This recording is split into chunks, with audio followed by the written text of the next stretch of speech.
Victoria, Hello. I'm so happy you're here. I'm so happy to be here. What a full circle on so many levels. And my mom says hi. She loves you both immensely and wanted to make sure. We love Mom. She's the sweetest human. I love her too. Yeah, I'm biased, but she's like, I love them so much and I'm so proud of them. So please be sure to tell them that. I was like, Can you believe Thank it's like nearly 10 years ago that you did Dancing with the Stars? You look exactly the same. So do you. Drop Exactly. the skincare routine. Yeah. Like, seriously. Drop the peptide routine. Oh, I've been nerding out on all of that. I also kind of have to for the whole like not dying thing, but we'll get to that later. I do want to get to that. We will get to that. That is a thing in your life. Yeah, and it really needs to stop. Like this is. Do you have 9 lives? How many have we been through at this point? Honestly, it gets to a point where I kind of like look at my mom and I'm like, really? I'm still here? And she's like, and you look better than ever. I mean, thank you. Truly. I think you look so beautiful. I mean, thank you. I think that that comes a lot with like inner peace, which is something I didn't think was ever attainable in my life. And what's crazy is when we all met,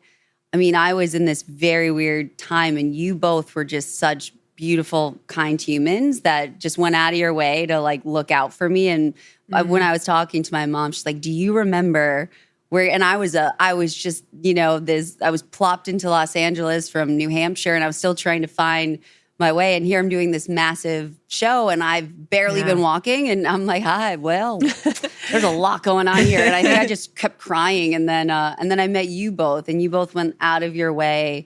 And my mom remembered that where I said, I was like, I've met these two. They're really amazing. And I do not know why they want to be friends with me, but okay. They're just being very sweet to me. And it was like, I think even at that time that you guys have just been tried and true since then. So I appreciate that. Well, speaking of being friends, we always do this thing on our podcast. It's called Bestie Check-In. So we're always checking in with each other. So you girl, Bestie Check-In. What is happening in your life? Gosh. Give us what's the latest? We're going to get into the juicy stuff. So give me the are we dating? Are we not? Like, give me some of the fun stuff. I feel like, I've got a book coming out, which is pretty wild. And the fact that a year ago I had given up entirely on the book, and we'll get to that. Oh yeah, like I still don't realize it's a crazy kind of full circle thing. Dating, I haven't had time to date, and I think who does? My therapist gave me this challenge last year, where she's like, I want you to date yourself and really get like comfortable. And I didn't understand it. And I was like, no, I'd rather just be a hazard when I'm single, like, which historically speaking has not worked out well. So I just actually spend time with that. And then it was funny. I just realized, I'm like, wow, I've got like this ice cream sundae of a life with beautiful people and so much love and so much good that, okay, if someone comes along with the sprinkles, I'm game for it. But until then, I protect the people. Yeah, the sprinkles. I protect the peace in that too. And now is when all my friends want to be matchmakers and want to figure that. And I'm like, sure. It's such a funny thing. So I got to a point when with dating, I went through the whole longing to be with someone because I was a serial monogamist. Yes. And then I finally got to the point where I was like, fuck it, I don't need a man. I'll have a baby on my own. Yeah. I'm good. I love my life. Yes. And then in walks Brian. I'm like, okay. See, that's what everyone has told me. Here comes a man. And I have this I have this really adorable dog. I'm like, he's my dude. Like, and then, but everyone has said that. And I'm like, okay, but it's an amazing thing when you finally just let go and allow, because you start not attracting narcissists and people into, which I think always I have a good thing. Yeah, and I have like a PhD in that experience. So I feel like same.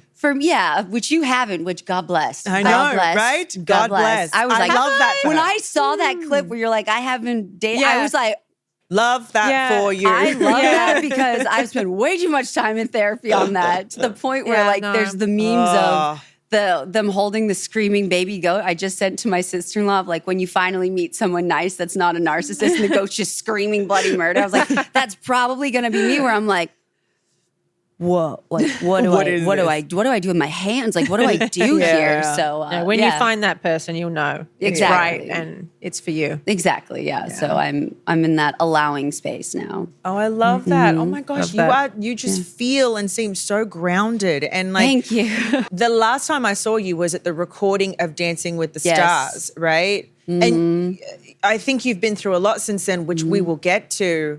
But this version of you sitting in front of me right now is like a woman that I think has been waiting to emerge. You are so grounded and you just have a completely different Been glow. through a lot. Not to sound woo-woo, but you have a whole different Appreciate glow about you that. right now. It's really beautiful. Thank you. It's so funny. I'm terrible at accepting compliments, which is a challenge I've been working on. But I've had so many people say that recently, and I'm like, thank you. Like I am probably the healthiest I've been mentally and physically. I've just gotten to a point where just things are really good, but I'm also like allowing the good, which I think one of the most powerful things my therapist told me recently. She's like, it's okay to be okay, you know, and it's okay to have the good and be with the good and Acknowledge the good acknowledge too. it. Yeah. Holy shit, wait. Yeah. It's okay to be be okay. okay. Yeah. This Isn't is that not so what, funny? Yes, because it's not what we usually talk. It's okay to not be okay, and that is okay Which is too. important. But Yeah. we don't also learn. I went through a similar thing, a story for a different time, but it's okay to be okay. Do you know when that comes into play for me is when something good happens Yes. to me. And I'm like, oh, like I don't want to celebrate too much because it's going to go away and someone's going to take it. And then if I celebrate too much, you know, it's I'm going to jinx everything, you know, and then I end up not celebrating myself in that moment of achieving this or getting this that I've dreamed of, you know, and pushing it aside, feeling like, oh no, it's going to go away soon. Yes. So just don't celebrate it. No, It's and that was my horrible. entire Get 20s. That was literally my entire 20s to Yeah. the point that I kind of sat back and I'm like, I'm hiding everything. I'm putting everything like and when you do that, you never actually get that moment to enjoy the view. And that's literally why my book was called The View is Worth It, Amazing. because how many times have we climbed these mountains or done these things and then we're just not paying attention to what we've actually done or how hard we have worked to get there. And just sit in it for a second. Sit in it. And Like- I say that, I'm like, go be a florist. Like hand out the flowers. Yeah. Take the flowers. Like remind people that if you're ordinary, you can still be extraordinary and then embrace that extraordinary because every single thing that we all do is extraordinary. So like sit in that or throw the confetti in the air or just have a dance party. I try to have a dance party to ABBA, Dancing Queen once a day where it's like, have that moment to celebrate. And I always say to people, I'm like, find one good thing. Yeah. One good thing that you've done or someone's done for you each day. And then you start to see more good things and more good things. And then you're giving yourself that high five or you're giving yourself that moment to say, it's okay to be okay. It's okay to have success. It's okay to sit there and go, wow, I did that. I did That's that. so spectacular. Mine was, it's okay to want. It's okay to want more. Instead Yes. of that idea of just be grateful for what it's amazing. You have so much. You've done this, you've done that. So then I would be so afraid of other things, not afraid of happening, but I would almost just not strive for them because I felt guilty for wanting more out of my life. Yeah. Do you think this is more predominantly a female thing, I or was do you just think gonna this is a say human that. thing? Yeah, because I think all right, I can't believe I'm saying this out loud. We all have worked around a lot of men and been around a lot of men, and I think I don't know what you're talking about. I have absolutely no I'm idea, just saying. And so it's funny because it is a female thing, I think, where we think be happy where you are because we're programmed in a lot of rooms that we, only a decade or two ago, women were in those rooms where it's like, oh, you should just be really lucky to be there. And then it was more recently where I went into this situation and I kind of just had this, was I nervous about it? Absolutely. Was I, intimidated by it? Absolutely. But I stood up and I walked in and I did this thing and my mom's like, okay, so tell me, and all these crazy things happened afterwards that didn't make sense, but also I kind of got back afterwards like, oh my God, what just happened? And I said to my mom, I was like, I'll be honest with you. I just decided to walk in and have big dick energy. Yeah. Girl, yes. And she looked Get at that me. big dick Amen out. to that. And I said to her, and I was like, not that I'm one to say that usually in most places. I said, but like you kind of have to walk into the room. You have to walk in like you've already got it. Exactly. You've already got the With job. You've already anything. achieved it. Yeah. with And- anything. And I think as women, we're told to blend in. And it's like, no, that's No. not, they've gone along just fine by not blending in. And so it's kind of, that's where it is. I think it is a female thing. And so I tell so many of my friends, I'm like, either walk in with the wings behind your back or big dick energy. And at that BDE all the point, way. BDE, literally, baby. literally, yeah. And then sit there. And if someone's trying to downplay you. Like, I'll just like mumble to myself, my dick's bigger than yours. Yeah. Like, all right. And be the quiet, like be the observer and be the, one of my mentors is like the quietest person in the room usually is the one that holds the most power. For sure. For sure. The loudest one is you don't never have to usually brag if you already know what you bring to the table. But I love that little like tidbit of just say to yourself in the moment, my dick's bigger than yours. Yeah. Say it when you walk into the room. I fucking love that. I'll because use that. It's like you got to have that, and then it is a different energy you put out. And look, was I always like that? No, not at all. I used to walk in. We're not taught to be. And I used to walk into rooms that were set up for me to come in, and I'd be like, what am I doing here? Yeah. Why am I here? Feel out of place. I totally still have that sometimes. Oh my gosh. When I have big meetings or things going on and I start to feel like I'm not worthy of it, for lack of a better. Yeah. It's actually probably a pretty good description, like not worthy of it, not capable of living up to it. The imposter syndrome of it. And then it's honestly my fiance, Brian, who's like, fuck that. Yes. You know what I mean? Yeah. Gives me a whole pep talk and I'm like, right, you know what my dick's bigger than yours. But you know what helps too is picture the little version of you. I know. Yeah. And like, look at little Peta, look at little Sharna, look at little Victoria. And I'm like, she'd probably slap me right now if she knew that. Because like the boldness of a second grader or the boldness of a toddler, just walk in with that and have the boldness. The boldness of a toddler is real. Yes. That's so it's some like, real shit. Be the bold, be the bold toddler and just kind of say, you know what, they've gotten along just fine. Like when they fall down, they get up and shake their head and keep going. My God, So it's like you have to almost have the boldness that the younger version of you held on so long to for so long. Like there's no reason for it to go away. I love it. Yeah, that's amazing. Well, I want to get right into it. All right. Okay. Yeah. I know you have told your story many, many, many times before, but some of our listeners, I bet, have not heard it. So I really would love you to debrief us. Cliff notes it. Cliff notes it once again, just like really just let us live through those really crazy traumatic moments that you've experienced and how you got here today. Okay. Yeah. All right. We're going to Cliff Notes this. Cliff Notes. Here's my elevator pitch. Okay. For Because it. you also do have your first book that you wrote called Locked In that goes through it in detail. And I do recommend anyone read it. It's an incredibly inspiring story. But just so we know how you get to your next book, give us the Cliff Notes of where you started. Absolutely. I when I was 11, the unthinkable happened where I developed these two really rare neurological conditions called transverse myelitis and acute disseminated encephalomyelitis. So very I don't know how to spell them still to this day. And so, but what happened was the two of them, you only get one. And as my dad said, I just tend to be the overachiever. So I got both, but the blessing in disguise of getting both, as crazy as it may sound, if I had just gotten one or the other, I would have either ended up most likely brain dead or a quadriplegic on a ventilator because they're relentless and because the doctors misdiagnosed me. So I was told I was doing it for attention when my legs started to go. And so they missed this very crucial 2-week window to so convinced at, look, when it's like a hospital like Boston Children's, they have very big egos and they just refuse to admit that something was wrong other than she's an 11-year-old asking for attention. And it wasn't until I went completely unresponsive and they couldn't snap me out of it as they tried to tell my parents that something was seriously wrong, but there was nothing they could do.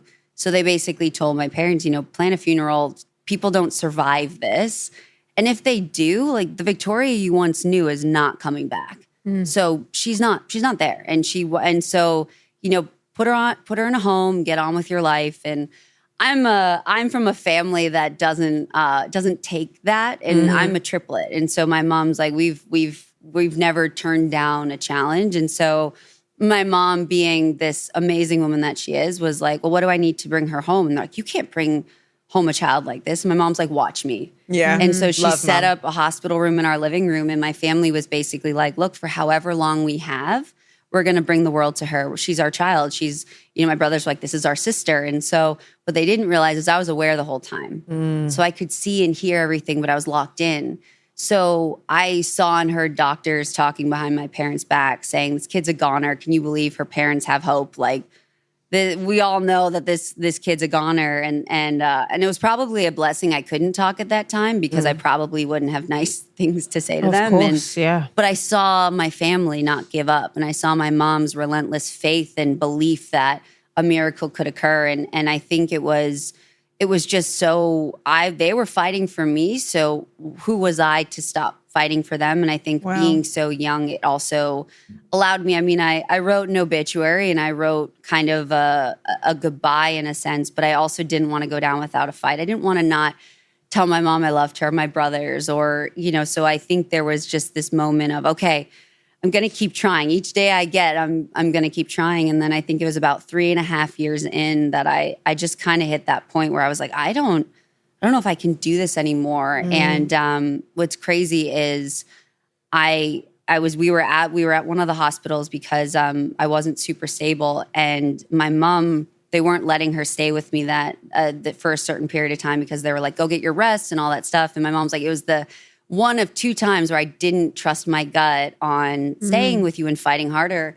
And you wouldn't believe how people treat you when they think you're not aware and they think you're not, capable of fighting back. And so this nurse comes into the room and she starts choking me. And she's choking me to the point where I'm losing consciousness and saying, like, you should die. People like you are a waste and all this stuff. And she's like, I'm going to kill you, not realizing I'm paying attention to this.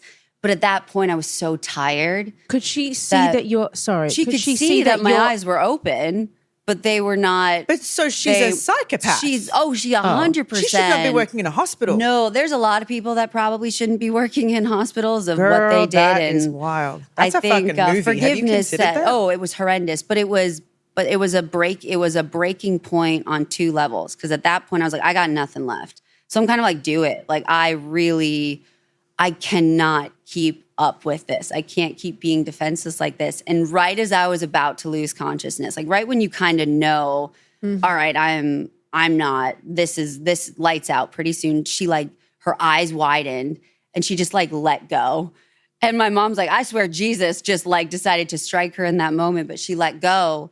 And I remember I was gasping for air and I'm trying, and I'm also this is really, I can't do this anymore. And I remember just saying this prayer and being like, look, I'm out. Either you take me out or you get me out, but I can't, something has to break here. And that was a breakdown that 2 weeks later I started blinking. And that was the breakthrough of being able to start coming forward on this. And I think and then obviously a lot happened after that, right? I learned how to talk. I started overcoming all of that. But what a lot of people don't know is, the vegetative state wasn't the hard part. It was the mistreatment of doctors and nurses. It was the being defenseless. It was the first full sentence I said to my mom was, they hurt me and they need to be in trouble. They need to get in trouble. And so as a parent, and then realizing that a lot of that mistreatment is why so much damage was done. But then after that, it was, I got to go back to school. And then I got into sports and I wanted to move on with my life. That was really a big focus. And then I happened to break a world record in swimming. And that's when my story got shared without my permission. Yes. So all of a sudden, wow, this crazy thing has happened. What's even crazier is now all of my trauma is being glorified on this, train that I can't stop. And I was really at this point where my mom was like, you can run away or you can lean into it. She's like, we support you either way. And so at that point, it was just, okay, now I have to go be this superhero, but I have no idea how to fly. And then it was, okay, the swimming, then it was the walking, and then it was the dancing, and then it was TV. And so it's been it was this whirlwind that while I was so grateful, to be able to walk after 10 years of being in a wheelchair and told I was never walking, and then to go on Dancing with the Stars, there were so many amazing things. But I didn't realize that, the struggles I was facing behind the scenes, I had severe anxiety, I had severe depression. I didn't realize that was all unresolved trauma. And then I wasn't allowed to have a bad day because I was being this inspiration to people. I was going on these stages. So hard. Yeah. And so I had to be the superhero that everybody wanted. And then I was trying to help so many other people, but not helping myself. And it kind of all came crashing down in my mid-20s where at the height of success, I just broke. And I just realized, I can't do this. I don't know how to do this. And also, I don't know how to ask for help. Because I think it's a really strange thing when people think, you have it all or you have it all together, that you must never have a bad day, or you have so much going on for you. Why can't you just be happy? And I think I didn't realize that happiness and peace and just calmness would ever be attainable. I just know we didn't talk about anxiety. We didn't talk about depression. I didn't go to a therapist and address my trauma. It was just like on to the next, on to the next. And so I almost anesthetized my pain with just achieving more, being more, and just running. And just so I didn't have to slow down and actually address what was I never thought about it like that. That, No. like, you know, the whole thing shifted where you are now inspiring the world and other people to get through their traumas, but you kind of left yours to the wayside, you know? And you were so young. You still hadn't really processed everything that happened to you. You were in survival mode. Yeah, complete survival mode. I know we were going to go into Dancing with the Stars, but I want to continue into this high cost of achieving. Let's do it. Because it's it. like we're so in that moment with you right now. I want to get into it. So you at a young age, you've had these crazy experiences. Yes. And you're in survival mode. You want to get back to life. You want to be a kid. You want to get the things you missed out on. You're doing all the things, probably not realizing you're not processing your trauma at the 100%. same time. We're too young to understand. What tools do we have to know? Yeah. And then suddenly the world of being a high achieving superhero, as you said, without learning how to fly happens. When did you realize that you had unprocessed trauma? Like, when did it really hit you that you were like, actually, I'm ill-equipped to be able to move forward with all the success that I have right now, and I need to do some work? Oh, I think I knew it. I was just in denial. And it was interesting. I thought, you know, panic attacks were normal. I remember there was and people were convincing me that this was all good and this was all important and people make a lot of money off of, you know, all that stuff. And so I was, it was like 2019. I was on this speaking tour and I was in this insane suite in Las Vegas overlooking the Strip. And I'm like, I just want to jump out of this window because I was so debilitated with anxiety and I was so sad. I was just so Like you didn't want to see like, people, you didn't want to leave know, the room? and or? I had to, and all I had, I could put on the show, but I just felt so alone and so just trapped. And I remember I called my mom because I had to go on stage and I got really good at crying without messing up my makeup. And so, I just was at this point where I was paralyzed. I was curled up on the floor and all this stuff was going on. So much good was going on. And I told my mom, I was like, I can't do this. I don't know what to do. And she was kind of calming me down. And she goes, ask for a sign. She goes, let's say a prayer together and let's ask for a sign. And so I go down and I get myself together. I deep puff my face with some cold spoons and I go down and I give this speech and it was all that I had left in me. And there was thousands of people there. So the security's escorting me because I have to get on another plane to go to another place. And someone grabs my shoulder.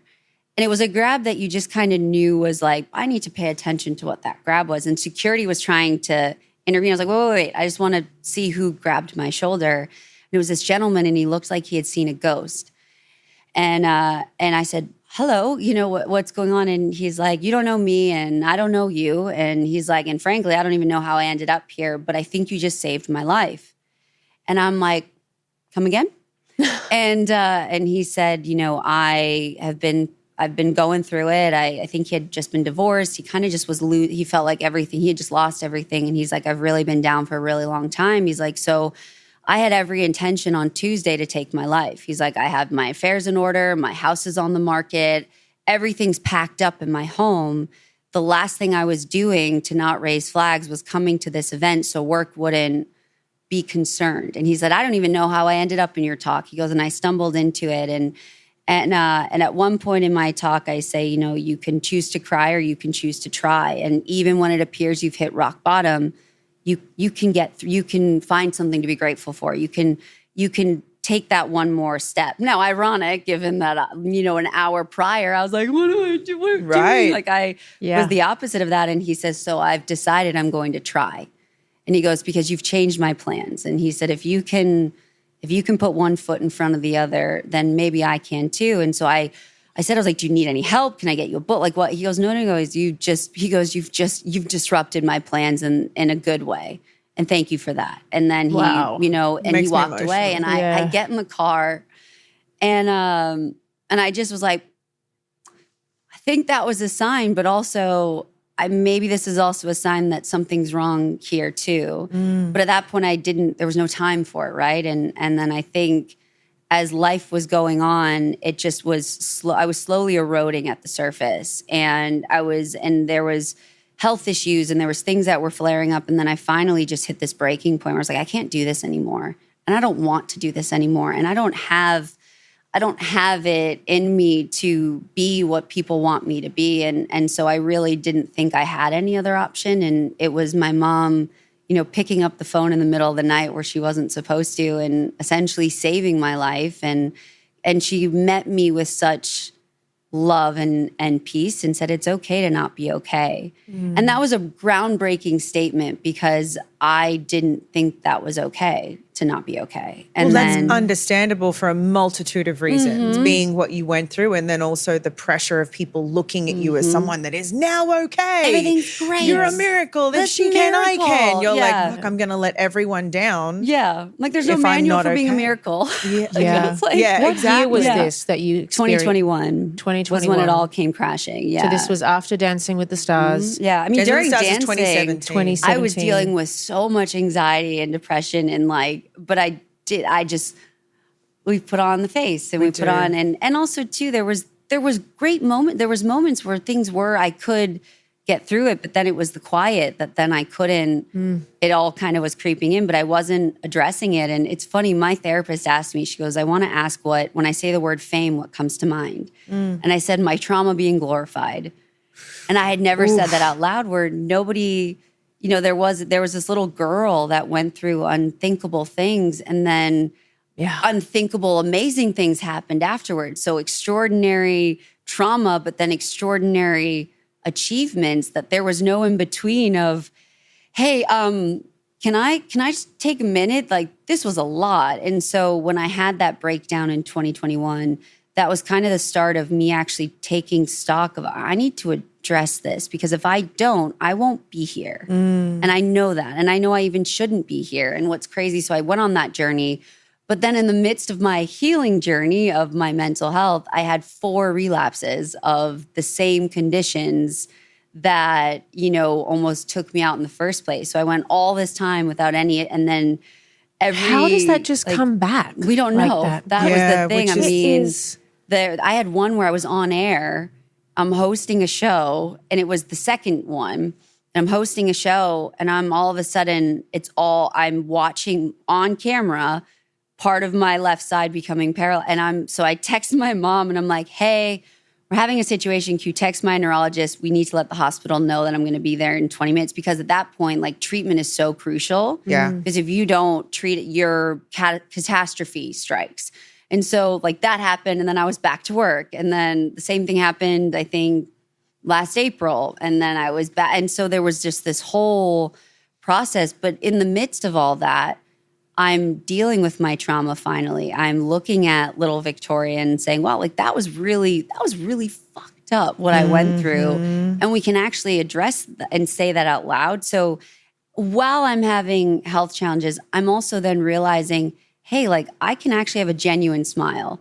I can be happy. I can be present. And then I can watch the sunrise and actually, feel something. And I think that was something where 2 years ago, my therapist, almost 2 years ago, was like, I want you to get up and watch the sunrise. And we were going on a family trip. And I got up that morning, I was like, this is silly. Like and I didn't have my phone on me, nothing, and no one was awake, and I was on the beach. And then, in The Grinch, when his heart starts like growing, where he's like, what am I feeling? Like I start ugly crying and smiling and then laughing at myself at the same time, because for the first time, I just felt peaceful and I felt joy, and it wasn't because of an accomplishment. It wasn't because of anything other than I was just watching the sunrise. And then that's when I was like, oh, healing can exist, or you can go about it in a different way. And that view is worth it. And so that's when I started searching for books of what I could help my friends. Because I'm like, if I was going through that and literally drowning in plain sight, how many other people do I know are also struggling like that too? And realizing that mental health doesn't take stock of what your resume looks like or what you have or what you achieve. It can happen to anyone, and it does. And so I was looking for resources to give my friends, or just to kind of say, this works. Like this whole healing thing actually like crazy story. Like it actually crazy, works. but like it actually like you can actually function not at the level I was functioning, where your heart rate is below 150. And so I kept looking and I was like, man, I can't find anything. And my mom's like, I think you know the answer. You might have to just write it. And I was like, I am not writing really another cool. book. Like, I don't want to write another book. And so she kind of reverse psychologied me. And she's like, well, if you won't, who will? And I was like, fine. And so then I start writing it. And it is like something where I'm like, I wanted to write it where it's not toxic positivity, where I'm telling you everything's okay and you can do it. Like, I'm like, no, you're going to fall flat on your face like I did. But like, I just wanted to be that friend that says, hey, but I see you. And we can figure this out. And it's not going to be easy. And literally, in the midst of writing this book, I had 2 relapses in the last year and wanted to give up this book. And this past December was a whole other time, but it was something that it almost was, it was like such a wild time, but realizing how many of us are going through, day-to-day struggles. And I never even imagined that at the height of, finishing this book, I would hit a point that I hit where I wanted to give up on the book.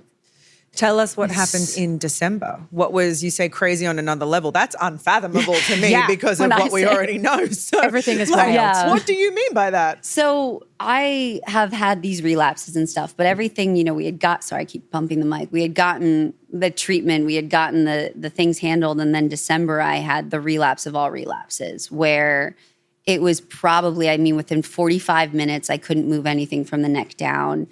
It was, nothing was improving. Like, everything was just declining rapidly. My God. And what's nuts is all fall, I was under so much stress and I was just ignoring it. And I was ignoring the symptoms. I was ignoring the signs. And I was just like in this state of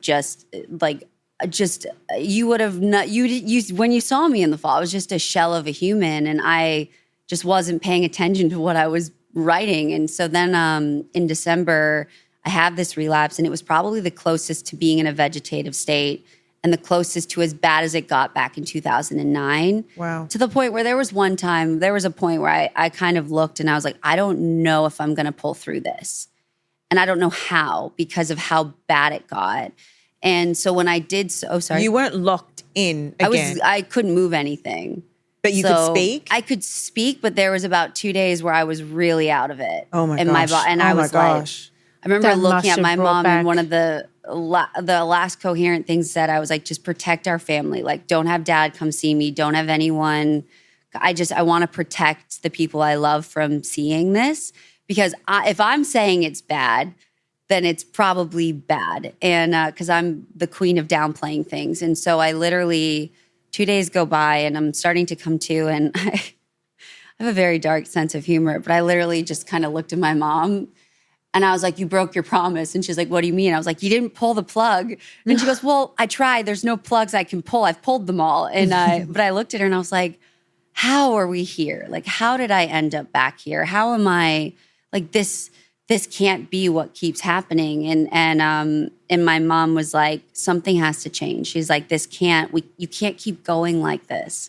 And I think in that moment, I don't, recommend a near-death experience to wake you up. But in that moment, I kind of was like, all right, I need to start listening and choosing myself and taking care of myself. But what's crazy is I couldn't walk. I couldn't even sit up. So my dad got my wheelchair out of storage. Oh, that must have been so triggering. We come, oh my gosh, like the level of trigger, but we go home, we get discharged and they don't even want to discharge me. Like, they're like, you need to go to an acute rehab center. My mom's like, I know a guy. Like, she owns the neuro recovery center. So she's like, I know a guy. We're good. And my mom's also like, I brought her home when she was like in a vegetative state. I think I can handle this. Yeah. And so we go home and my wheelchair's there waiting for me. And I said some words. I was like, get that out of my whatever, insert bad word way. I was like, I'm not. So I shuffled. I was shuffling around the house, like grabbing onto furniture to just try to get upright. And my legs just weren't working. And I remember I had this moment where I just looked at my mom and I was like, screw this inspirational, motivational bullshit. I was like, it's all bullshit. And I don't swear, but I just started swearing. My mom was like, let it out.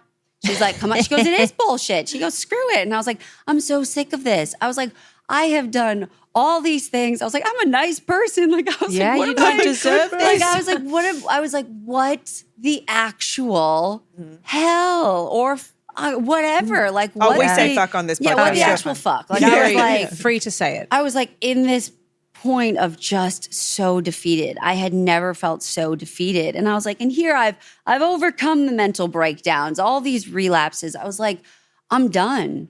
I looked at her and I'm standing there like hunched over like the guy from Up, like, I'm done. And I was like, I'm done. And so my mom looks at me and she goes, all right. She's like, so what are we doing? Are we Thelma and Louise in this shit? And I'm like, God, I love Mom. I love oh my gosh. so much. The thing about her. I want to be her as a mom. Like Jacqueline Arlen is like, she should give a masterclass because she has always met me where I was. And so she's like, are we Thelma and Louise in this shit? And I was like, yeah. And then I look at her and I'm like, crap. I was like, there's not a big enough cliff. And she goes, yeah. And she goes, also, I don't have a Cadillac. And she goes, in my Tahoe, like, we'd probably survive it. And we'd probably just end up maimed. And I was like, that's almost worse. And so we're having this twisted conversation. But it was like exactly what I needed because we were both just so fed up and nobody knew how bad it was except her and I. And so then the next day I come down and I'm sitting there and I was like, so that was like we're like quiet. We're sipping a cup of tea together and we're like, and I was like, so that was like a low point in this, right? Yesterday, Mom's like, yeah, I'd say so. Like it was, she goes, but it was warranted. She's like, we've hit our threshold of 4 relapses in 3 years, not to mention everything else. Like I'd say it was warranted. And then she handed me my computer that had my manuscript because all in the middle of this, I told her I didn't want the book to come out. I wanted to burn it. I was like, because I am not in a place to be telling people, don't give up when I was about to Thelma and Louise it off this. And so she handed me my computer because it's like, obviously we couldn't stop the book. And she let me ramble and believe that I could, but like it was off to print. Like we were done and the final edit was the last week I was in the hospital. Wow. So she hands me my computer and she goes, I want you to read this, not as the writer. So she made me read my manuscript. And it almost became like this masterclass of, okay, if I don't do something now, if I don't make the changes now, if I don't actually live by what I'm sharing, then I don't deserve to be in this position. And so from that, I went on just this whole journey of really like, okay, taking care of my mental, my physical, my spiritual health. Who am I taking stock of? What am I wanting to say yes to? What should I be saying no to? Who are the people in my life that are, the teammates I want on board and the ones I don't? And it was like this massive breakdown, but led to the exact breakthrough I needed to step into the person you see today. Now. Yeah. Because she didn't exist a couple months ago. Yeah. So yeah, it was nuts. I get so frustrated with doctors not giving answers and Oh my not gosh. having the answers for somebody like you with your special case. I'm a unicorn. What are they saying to you? And like, why is it coming back into your body? Is it starting from outside stresses that just build up, and then all of a sudden you've got the viruses back? Or like, how do you keep getting it? So it's an interesting thing when you're the one reassuring the doctors because they're almost more afraid of what's happening. Yeah. Which seems to be my MO. But I think the thing is no one's ever recovered from the severity of what I've been through. So they don't know. So you're a literal unicorn. Literal unicorn. I mean, they have other words for like medical anomaly. I'm like, I like unicorns. Like, let's go with the unicorn. And so it's something where I think now what I've almost had to do my own research where I'm like, I don't want to be reactive anymore. I want to be proactive. So stress is a very wild thing. So the two conditions I have are when your body attacks itself. So it's not viral.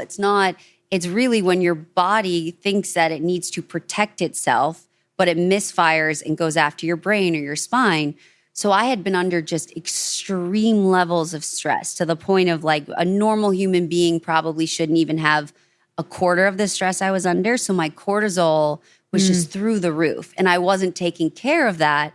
And that in turn, as one doctor said, is like pouring gasoline on a flame and it just bursts. So at that point too, stress was quite literally just the common denominator, which is where after this last one, I'm like, I won't survive another one. So if I don't do something now, then this book's coming out in memoriam. And so that was where we kind of really had to tackle the stress. And also, what do I want to be doing? Not what I have to be doing. And I think that made a huge difference in just getting that stress under control. I think people underestimate that dis-ease creates disease. Yes. It quite literally does. I haven't heard bodies, that. You have. It's a you have saying, a threshold. You have a threshold. Yeah. And then your body starts to attack itself. Things start breaking down. Your systems don't work anymore.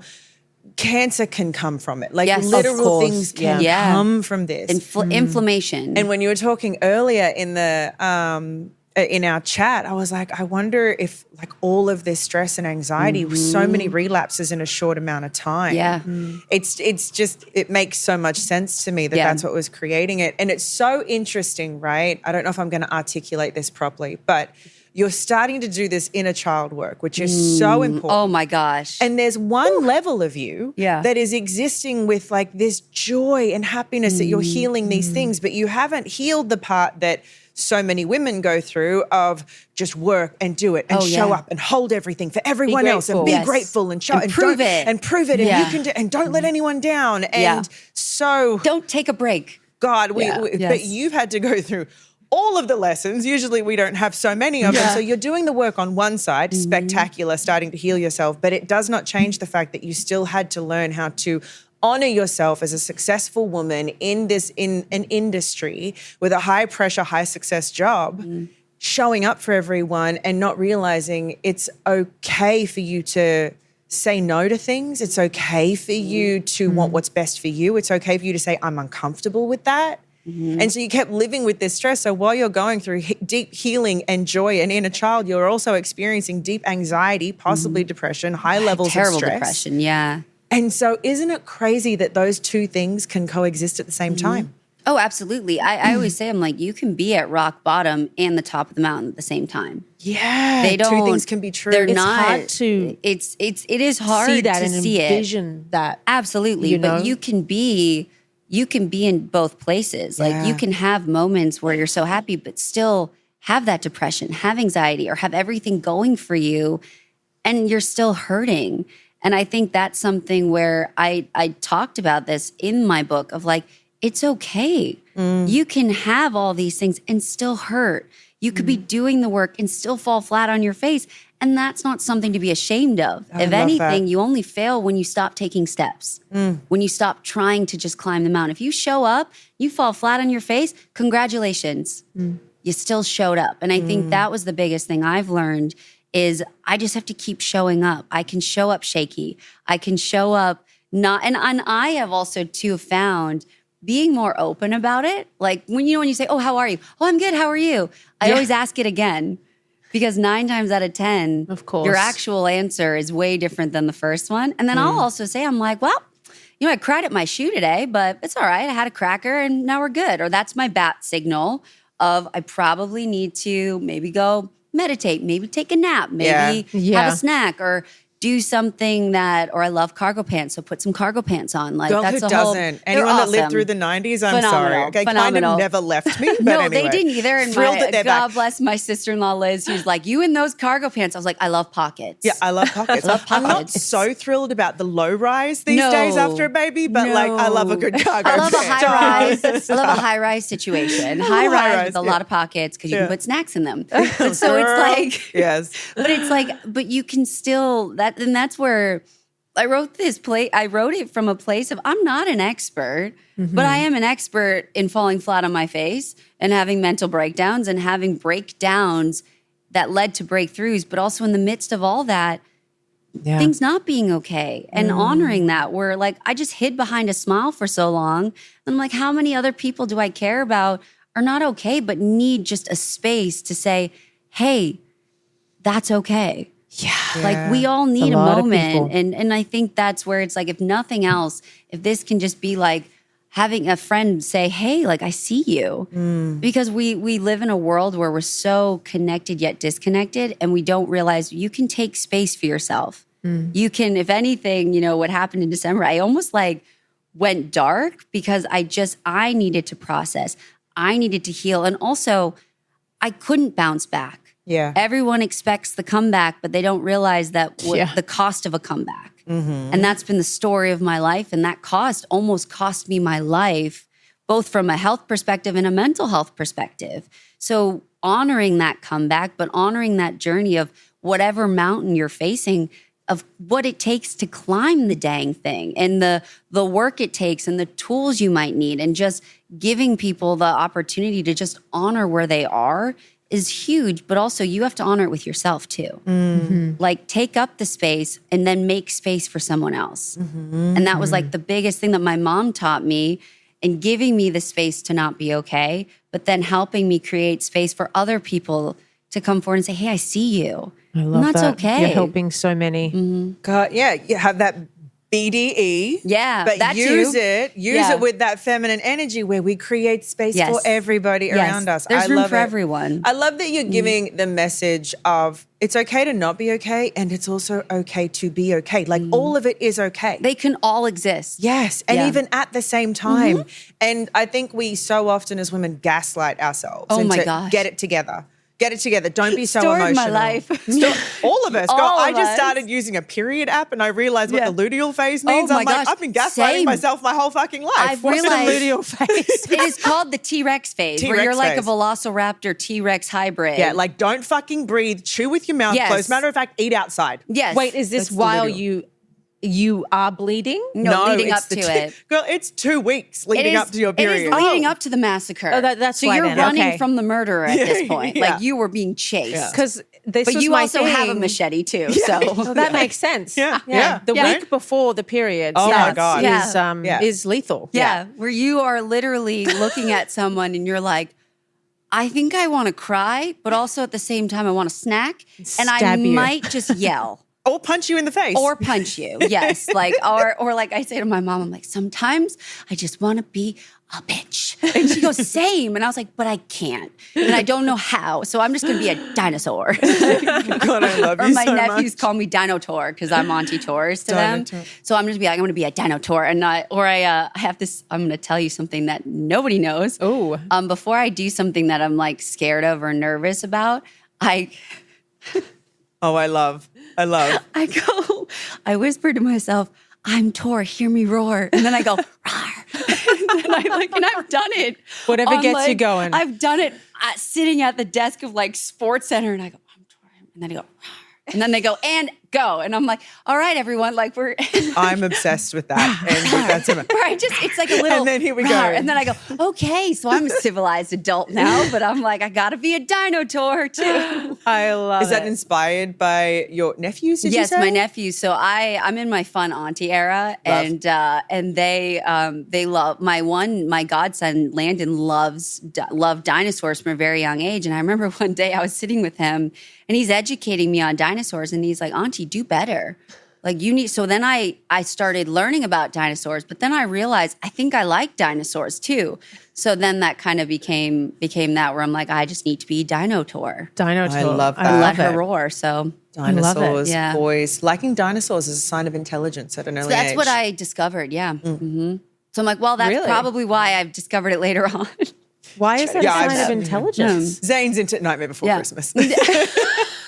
He's very pretty though. No, I'm kidding. He's actually a very smart kid, but he's a builder. Yeah. Journey, he's turning 10, one of my bonus babies. He when I met him at the age of 4, he could pronounce perfectly and know It's phenomenal. every dinosaur. It is phenomenal. And he's a brainy kid, this Yeah. one. He's a very smart kid. Yeah. I just derailed us. We went off track. That's not unusual for me. Same. It's fine. Yeah. It's What fine. about Dancing with the Stars? Girl Can we get dancing into with a little bit of Sure. that? Yeah, absolutely. How was it dancing with Val? Oh my gosh. I mean, when I joined the show, I mean, God bless Dina Katz, because she saw something in me where I was very much like,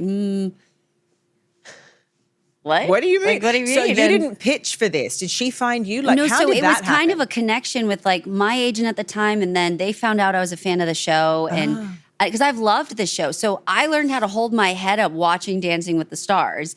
My mom would put me on the couch, and then I signed to her that I wanted to be on the show.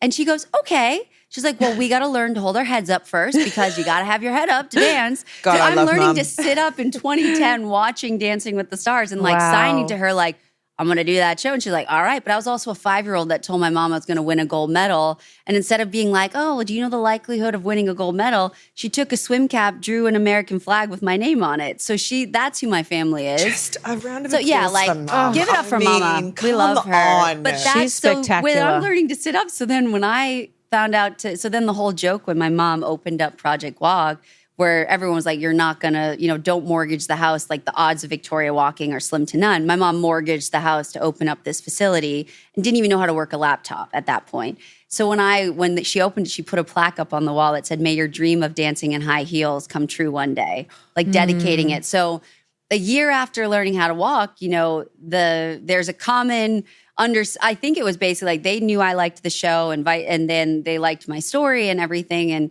so I get asked to do the show. And I remember I was at the X Games in Minneapolis when I got the phone call that like they want you to do the show. Cause I'd met with Dina and I just loved Dina. Like the people I met, I was like, I mean, you guys are just cool. Like, can I just come visit sometime? And so they said, they want you to do the show. And I was like, oh, amazing. Caveat to that, well, I think that's how you say it. I'd only been walking a year. Wow. So I didn't have a lot of mileage on these legs. So I called my parents to say, guys, guess what? Because you can't tell anyone. But I was like, can I tell my mom and dad at least? Like, they're like, yeah, you can tell your parents. And I go, I just got asked to do Dancing with the Stars. And my mom my dad's not saying anything. And my mom goes, what? And like she was happy, but she's like, okay, do they realize you've only been walking a year and you still fall at least 4 times a day I have bad ankles. And so I was like, yeah, but it's fine. We'll figure it out. And she goes, so she's like trying to process it. And then my dad's like, okay, so do I got to get a new suit? Like, what are we doing? Like, and so when I joined the show, like I was a fish out of water because I essentially moved to LA. Nobody knows. I mean, no one at work, like it was just like very secretive. And then I made friends, thankfully. But I was like, what am I doing here? Like, how am I? And I remember I met Val and I was like, okay, he's a good dancer. Like, this will be fun. And then he twirled me and I fell over and I was like, I was like, I am not in New Hampshire anymore. I was like, also, these legs, okay, and he was so patient. And I think right away I was like, I'm not going to be the best dancer. I think we don't even know if I can dance. But I think if anything, I was like, let's not go home first. And also let's give someone at home who, like me, maybe is learning how to sit up again or is in the hospital, just something to believe in. And so right away, Val was like, we have a bigger message than being the best dancers. Like, let's tell the best story. And then I think after that, it was pretty wild because the first dance, he intentionally made it start out slow. So I was like, oh, look at the kid that was in a wheelchair. Look at her dance. And then there's a video of my brothers that my sister-in-laws took of them watching. And they're like standing and they're waiting because they've been on this journey of me learning how to come out of this vegetative state, then walking and then falling and walking and then just getting me back up so much so that they hid my wheelchair to like help me learn how to crawl. So that's like who they are. So they're like, okay, this is nice. And then the beat drops and we go and watching my brothers, they're like, oh my God, like, hold on to her, hold on. Like they're freaking out. And that's how Val planned it. He's like, I want it to be an announcement of what you can do. So it was a wild experience, but it was wild. I remember when it was like people were starting to talk about the partner that Val had, but we didn't know who you were or who was coming in. We just knew that you were going to be special. And I remember the anticipation behind it was so high. I was like, well, who is this person? And then I heard, oh, she's in a wheelchair. And I was like, how is this going to happen? I mean, I know people dance in wheelchairs all the time, but we've never experienced that on the show before. And it was just so amazing to have someone like you on a #1 television show at the time. You were the first, and you did such an amazing job. Looking back at your dances, wow. Like it must have felt incredible at that time to be able to showcase your body even. Well, I think it was just surreal. And I think the moment I knew Val was the right partner, among other reasons, is the first dance, because you watch the package live with everyone. And so I'm standing there, and he had made sure the hot pink of my fringy outfit matched the hot pink of my wheelchair. Yeah. And the hot pink of my crutches and stuff. So I'm standing there in these pink fringy pants, and I'm watching the package for the first time. And I had this moment that hadn't happened where I was back in that state. So I'm like standing there, and I'm just, all of a sudden, it's all flashing before my eyes, and I can't move.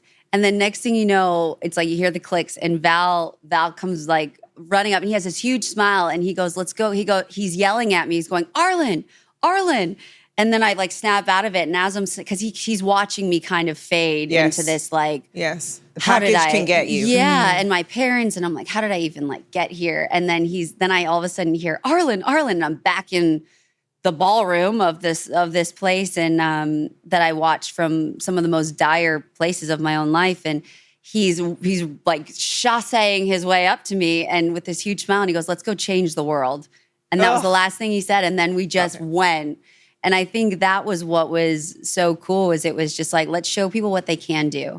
And like, I'm not going to be the best one, but I have cool friends that are really good dancers. And so I think it just became, and then all of you guys, like you two were the OGs, but everyone just wrapped their arms around me. And it was, because I was, not the gold medalist anymore. I was the TV host, but I was still finding my footing. And so I hadn't been used to that level of notoriety on such a very vulnerable, grand stage. But all of the family aspect of it, and every single person just went out of their way to be kind to me or look out for me. I mean, even Alfonso, and he wasn't even on our season, but he was like this big brother that came in. And so I think that was the beautiful part, is each week you guys were believing in me, so then I could believe it. And I was dealing with depression and anxiety at the time. And I was dealing with the I don't belong here feeling. But then every time I stepped into a rehearsal or hanging with you guys, like then it was like that, like, yeah, you belong at this table. Of course you belong at this table. So it was really cool. And it was also the first time I sat back in my wheelchair. And Val, the first week, was like, we're shipping out your wheelchair. I was like,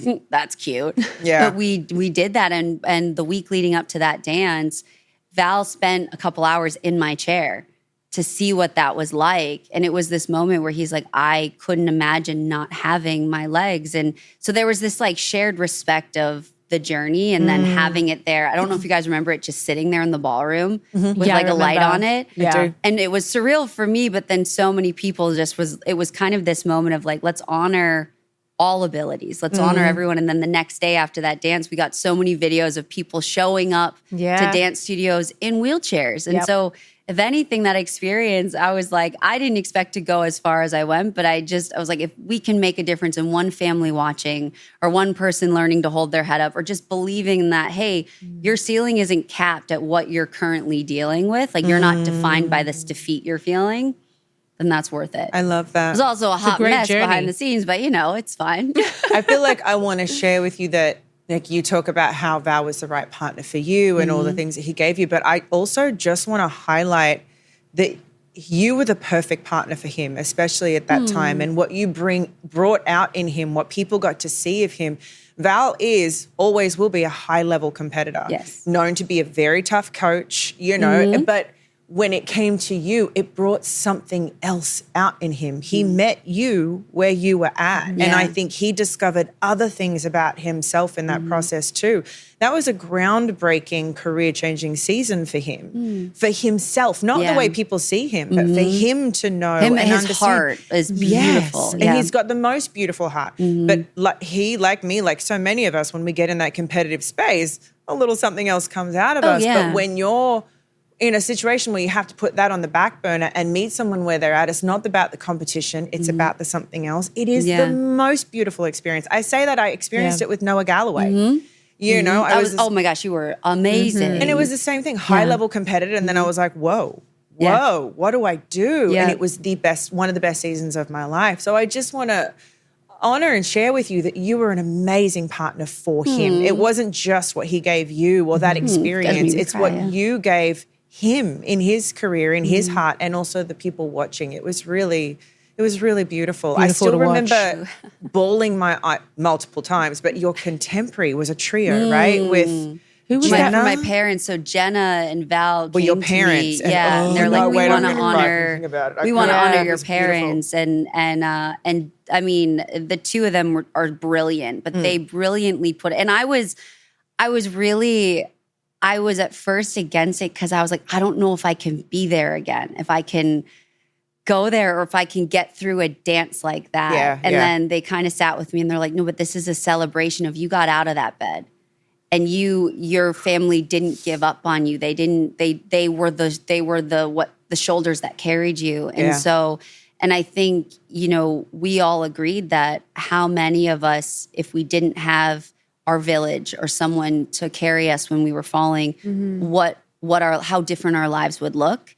And my parents had every reason to give up. And I think there was also this responsibility that if someone was watching and they were like my parents, being pressured to give up, being pushed to not believe that I would ever come out of this or come back, that's who we're doing it for. Yeah. And then also for my parents too, because it was just this, they are and forever are the wing beneath my wings. But I think they just so nonchalantly, like, you don't give up on your child. Like, it was a no-brainer. You don't give up on your child. I mean, can you ever imagine just not doing the absolute most for your children? Like, they're amazing. No, I cannot imagine. And at the same time, I can't imagine how it feels to be told there is nothing left to do. Yeah. Like, you have all these doctors telling you, plan a funeral, switch it off, she done. Yeah, she's not coming back, so why would you even, like, that was also, my mom was like, the fact that they were like, well, the Victoria one's news not coming back, like, so what do you mean? We're just going to pretend she doesn't exist? Yeah. Like, my mom had my nails painted. My mom had cute outfits for me. She did give me bangs. That was a little traumatizing, but it's kind of a joke now where I was like, you gave me bangs. She goes, I was trying to get your hair. I mean, she did give me a cute haircut, but I remember the scissors coming across and I'm like, oh my God. Oh my God, babe. Like, sweet baby Jesus. Like, my internal dialogue during that time sounded like an SNL skit at times because I was entertaining myself.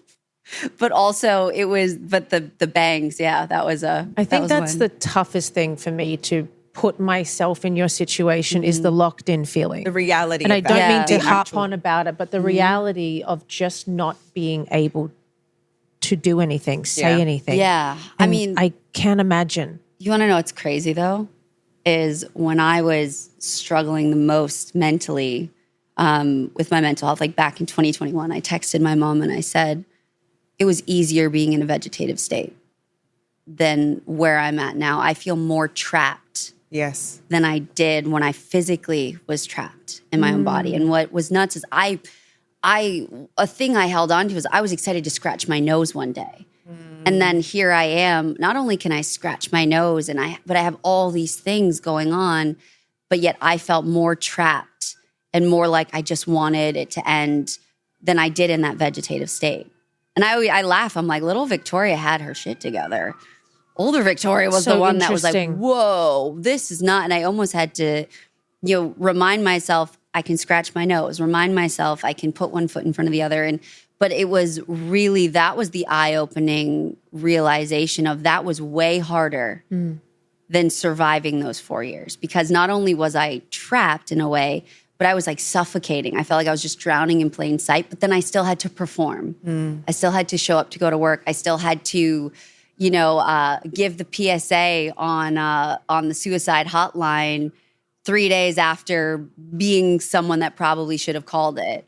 Wow. And so it's like that was where I also realized I need now that I've come out on that other end, how many people don't have a physical vegetative state or locked in state, but they're trapped or they're dying on the inside or they're drowning and everyone on their boat is going, they can swim. And you're like gasping for air. And it's like but not everyone's going to have a mom that picks up the phone at 3 a.m. No. Not everyone's going to have someone that jumps in the water and says, all right, like, let's swim and let's remind you figure out a way to get out of the sea, out of that wavy time. We need mum to Having drop kids. the parenting book. Yes. Mom needs we're to gonna drop- need that maybe next time stat. we're out here together, her and I I would should- love for her to come she's- in. I mean, she loves you chat with guys. both So. of you. She I is know, the I'd love to see her. sweetest. When we went to the screening, your parents were the best. Yeah. I don't know. We just had such a great time. It's They're so like crazy. They love hard, and so you're family to them. You guys are family to them, but they also too like you guys loved me. Yeah. When you guys didn't know me, and you didn't have to, but you guys showed me such love and compassion that doesn't go unnoticed in the Arlen family. Then I'm okay. Welcome, you're part of the Arlen mafia over here. But it's like so sweet. They're just they're the most incredible people I know, but they also never put a finish line to what I was capable of. They never put a cap on, and I think that's such an example that they talk about to people now. They're like, don't ever discount someone. Yeah, I mean, I think people are. It's so crazy how many people will tell you not to have hope, tell you not to believe, tell you to be comfortable where you are, even if it's uncomfortable. And I think no one's ever done anything where you didn't have a little hope in kind of taking that leap of faith. And I think also you're your author of your story, but every single day someone's trying to take the pen. And so I think my parents have always been along the lines of like, you have not failed when you've bet on yourself. You failed when you've allowed other people to put a cap on what you're capable of doing. May I just say your one-liners, by the way, your mic drop one-liners are fucking spectacular. Thank I you. just want one reel of like bam, bam, Bam. bam, I mean, bam. They like, are truly. unreal. Very great. Thank Real. you. I spent a lot of self-reflection time in those 4 years that I banked some stuff in there. It's incredible. I always say, I'm like, hey, I'm not going to recommend you spend 4 years in a vegetative state, but you will have a completely different perspective on the world, but also how you think and speak and listen. Yeah. But it is not that it is in the same at all. In some way, the message is you need to spend those years reflecting on yourself. Yes. You have to force the moment to do that, to reflect on yourself, your needs, wants, desires, inner child, whatever it is, to truly be free of all those things for us to live out to our purpose. You have to do that work. But if we do, as you've done, as we've all done, suffer in plain sight, suck it up, keep it moving, gaslight yourself, got to do this for that person, hold everybody else's shit. At some point, your body is going to show signs of that. You will break down. Yeah, it's like strong people don't fall apart. They slowly erode at the surface. Oh, like see, that's again. really... Yes, again. Good Lord. Say it one more time. So strong people, they don't just fall apart. They erode at the surface because they've been strong for too long that at some point that runs out. And I think that was something with when I was writing this book, I was like, I don't want this to be preachy. I don't want this to be, but I want to write it from a place of like, okay, we're going to climb this mountain. Like I literally call myself a tour guide, TOR-guide, because I also love cargo pants.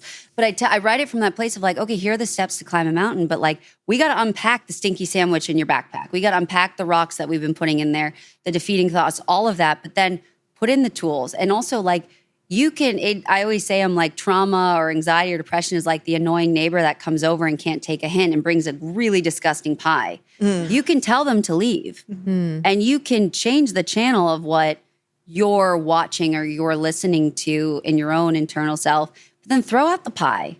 Like kind of, but I think we have to gaslight ourselves. We think we're not, and it's like, no, you actually kind of have to sit in the discomfort. Like I didn't want to go to therapy. I was like, I'm fine. And it's like, no, I didn't want to feel that because I knew it was going to be painful, but it wasn't going to be as painful as what I was dealing with and holding on to, because it's like these rusty nails that you're like, yeah, but it's just a flesh wound, like Monty Python and the Holy Grail. It's like, it's just a flesh wound. It's like, dude, your arm is chopped off. So it's like we're walking around carrying so much heaviness in, like I described in the backpack. I'm like, check your backpack. There's probably some rocks in there. There's probably a moldy sandwich. Like we're holding on to these bags that have stuff that isn't serving us. But until you sit with your your small self, I call it your packing buddy, like sit with your small self and say, we don't need this anymore.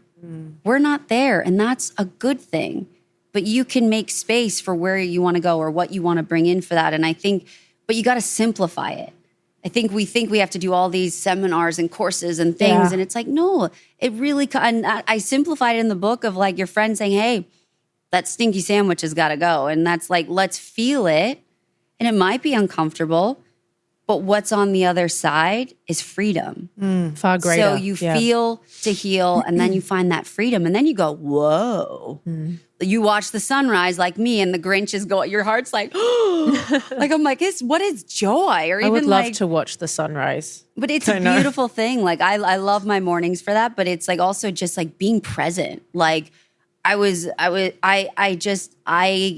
can't believe what presence is now compared to, I was just such this like foreign land of Oz where I was like, what do you mean being present? What do you mean meditating? And now I'm like, I have to. I must. Or I know when I'm overstimulated. Peter thinks of elephants in the jungle when she's meditating. I can't meditate yet. It's okay. I can't get it together. Yeah. It's hard. But I do like hearing, the levels of stress and, I don't believe I have anxiety or any of that, but I do believe that there are moments in my life where I'm like, I have too much on my shoulders right now. Like I am so overwhelmed by the time that dinner time comes around with the kids that I am just like, I feel like I need a force field around me to just like, nobody talk, nobody touch. Like I just need a hot second. Like, have you ever snapped or anything? Babe, or like, yes.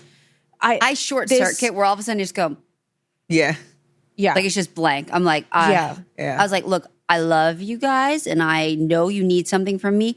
I got nothing. Yeah. So I'm going to excuse myself. My snapping is disassociating. That's mine. Yeah. I disassociate. Like it's suddenly none of it means anything. Yeah. And then I need to go meaning you go away and be by yourself to disassociate, or you're in the mix I will be not there but there. Yes. Like I will make dinner. I will kids could be fighting in the other room. I don't even feel it or notice it. I simply disassociate. I don't mean to. Yeah. But I get to a point where my body goes, and that's enough. Yep. Yeah. And then I have to, I joke, but it's not a joke. I have to go into a silent room with like a puzzle or something that is a mindless coloring. You know what I mean? Drawing, something that is a mindless activity where my brain can start to slow down and thoughts can come and go. But my energy, that force field, my energy just sort of replenishes. Yeah. But at the moment, it replenishes just enough. Yes. You know what helps with and that? then it dips again. is hold a highlighter.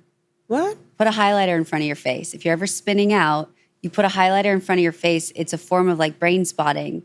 And it gets you back into like, it brings everything kind of back down to like, it shuts off the panic button. And it brings you into this present moment. Or sour candy, or hold an ice cube or put your hands in something cold.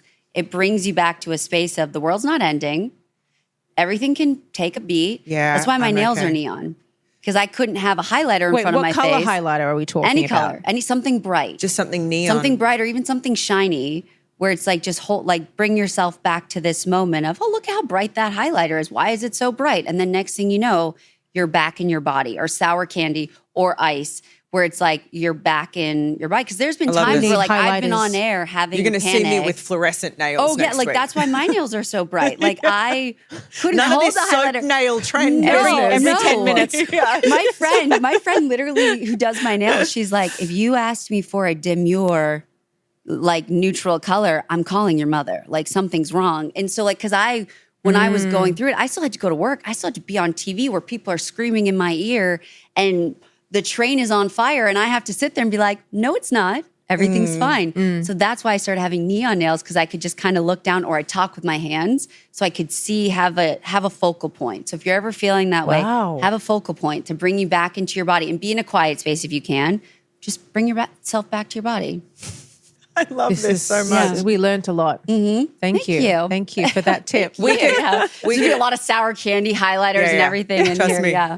We could talk to you for hours, babe. It's Likewise, it truly was just so fun catching up with you. Thank you, And guys. I want more of you, and I want more to know about your life. But I know you have to get on a plane today. I do have to fly. But I will come back, because I am moving back out here. So Amazing. I'll be around a lot more. When does the book come out? Yes. May 5th. May 5th. Okay. Yes. Everybody, please get this book. And where can everyone find it? I mean, you can find it wherever books are sold. Amazon, Hand me that Barnes beautiful and cover, by Noble. the way. People need to showcase it. Excuse me. Well, I wasn't going to like tackle the microphone, you know. You have like an advanced copy right there. But I love this. Wherever books are sold, Barnes and Noble, Amazon. I did read the audio version.